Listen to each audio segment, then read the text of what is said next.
Pemirsa, indeks harga saham gabungan Bursa Efek Indonesia pada perdagangan kemarin ditutup melemah, namun pada hari ini diprediksi akan bergerak menguat meskipun pada saat kita bertemu ini sedang melemah.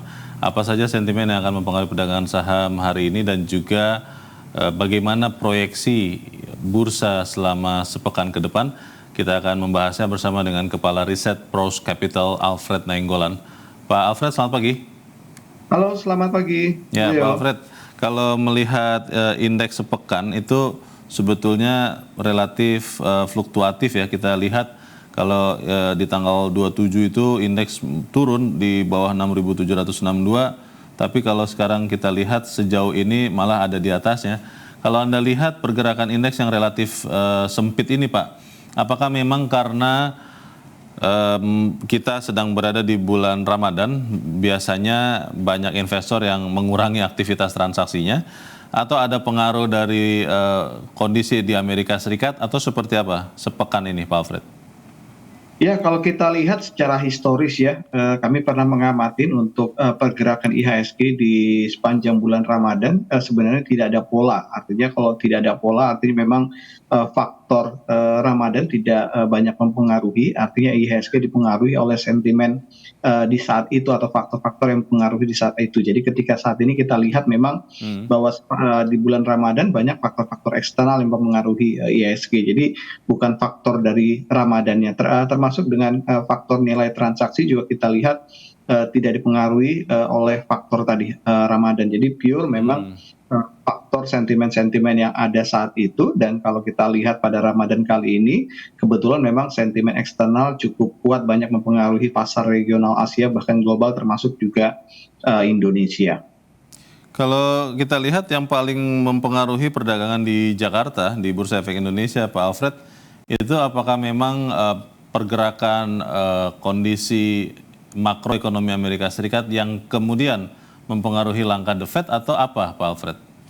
Ya, kalau kita bisa bilang memastikan hal itu ya, tidak jauh berbeda juga dengan sentimen-sentimen bursa regional Asianya. Faktor eksternal cukup kuat di dalam 2-3 pekan terakhir, tidak hanya bicara masalah keuangan, kita juga lihat pasar komoditi dan juga nilai tukar juga relatif banyak terpengaruh oleh faktor-faktor eksternal. Di sentimen domestik bisa dibilang cukup minim, hanya sentimen-sentimen sektoral dan individual lebih kepada tadi rilis laporan keuangan, pembagian dividen, dan sentimen beberapa sektor. Jadi pure faktor eksternal, dan hari ini fokus kepada tadi bicara masalah kondisi perbankan. Kita tahu bahwa dalam 2 pekan terakhir ini faktor kejatuhan beberapa bank di Amerika banyak mempengaruhi pasar saham kita. Jadi kalau kita lihat sebelum ada berita kejatuhan, indeks kita ada di level 6.800, 6.900. Kemarin terjadi kejatuhan beberapa bank di Amerika, indeks kita turun sampai ke level di bawah 6.700, dan begitu sentimen ini mulai mereda, indeks kembali lagi ke level 6.800, dan asing juga kita lihat 8 hari berturut-turut sudah mencatatkan kembali net buy, dan ini bisa dibilang bisa menggambarkan atau mungkin kita katakan memastikan bahwa memang kondisinya karena faktor eksternal tersebut. Kalau melihat indeks, Pak Alfred, relatif selama sepekan ini tidak banyak bergerak ya, range-nya tipis. Di pekan depan, Pak Alfred, apakah masih akan serupa atau ada kemungkinan pergerakan entah menguat atau melemah, Pak? Ya, kalau untuk pekan depan kita lihat sentimen eksternal mungkin tidak akan terlalu banyak ya. Justru kita lihat kemungkinan akan banyak didrive oleh sentimen-sentimen domestik, walaupun tadi bahwa sentimen-sentimen domestik tersebut juga tidak begitu kuat. Pekan depan kan akan ada rilis data inflasi. Kita juga lihat pekan depan kemungkinan untuk puncak pengumuman laporan keuangan untuk full year 2022, dan juga informasi pembagian dividen emiten, karena jadwal rapat umum pemegang saham tahunan emiten juga akan mulai banyak di pekan depan. Jadi kita perkirakan dalam kondisi tersebut IHSG masih akan ada ruang penguatan tapi tidak terlalu cukup besar. Berharap tidak ada kejutan lagi dari eksternal. Kalau melihat kondisi saat ini, kita lihat rupiah juga cukup perkasa, ini bisa menjadi sentimen yang kuat. Jadi kalau kita lihat sentimen yang cukup kuat tadi rupiah dan juga net buy asing. Jadi dua hal ini akan menjadi katalis cukup bagus untuk pekan depan. Selebihnya tadi sentimen-sentimen pergerakan harga komoditi kita perkirakan juga untuk emas kemungkinan masih akan cukup mengalami penguatan walaupun tidak cukup besar karena faktor tadi bahwa ada perkiraan bahwa pertumbuhan ekonomi di Amerika kemungkinan akan sedikit lebih rendah dari ekspektasi yang ada karena faktor tadi krisis kejatuhan beberapa bank dan ini yang akan banyak mempengaruhi pergerakan harga emas walaupun tadi kita lihat range-nya juga mungkin tidak akan terlalu besar untuk pergerakan harga komoditi di pekan depan. Baik. Di pekan depan kira-kira saham-saham sektor apa Pak yang menjadi leading dan sektor-sektor apa juga yang akan menjadi lagging? Iya, kalau kita lihat ekspektasi kita, perkiraan kita, analisa kita bahwa sektor-sektor retail relatif cukup baik untuk diperhatikan oleh investor. Kita melihat bahwa momen Lebaran atau momen hari raya liburan ini kita melihat konsumsi masyarakat mungkin akan sedikit jauh lebih tinggi dibandingkan sebelumnya dan tentunya akan memberikan hasil yang cukup baik terhadap performa emiten-emiten retail barang konsumsi ini mungkin yang bisa dicermati juga oleh investor karena kita tahu bahwa Pak, kalau boleh disebutkan Pak mungkin emitennya Pak. kalau untuk emiten retail seperti misalnya di RALS, MPPA, MAPI, Hardware dan sebagainya mungkin kita perkirakan cukup baik diperhatikan karena tadi bahwa angka-angka untuk konsumsi masyarakat akan cukup bagus. Ya. Iya, seperti misalnya juga untuk BUMN Jasa Marga. Kita melihat aktivitas tol juga kemungkinan akan jauh lebih bagus untuk tahun ini.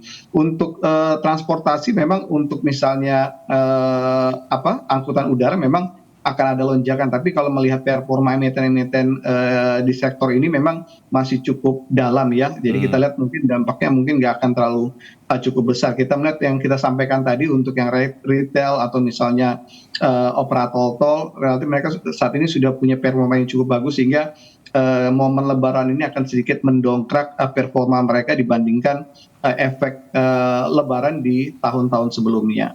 Yang menjadi lagging kira-kira apa Pak di sektor apa?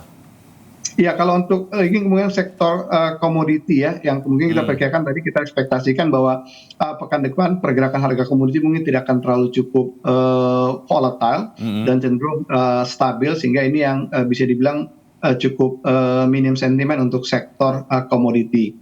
Untuk sektor teknologi ini kita perkirakan tadi bahwa akan sangat dipengaruhi juga oleh pergerakan saham-saham komoditi di bursa global. Jadi kita perkirakan untuk pekan depan untuk sektor komoditi di global relatif masih cukup bagus ya, mulai mengalami rebound dan kita juga melihat bahwa sektor emiten-emiten berbasis teknologi termasuk tadi di sektor finansial juga sudah mengalami rebound. Kemungkinan untuk pekan depan juga masih akan berlanjut tapi penguatannya tidak terlalu cukup besar.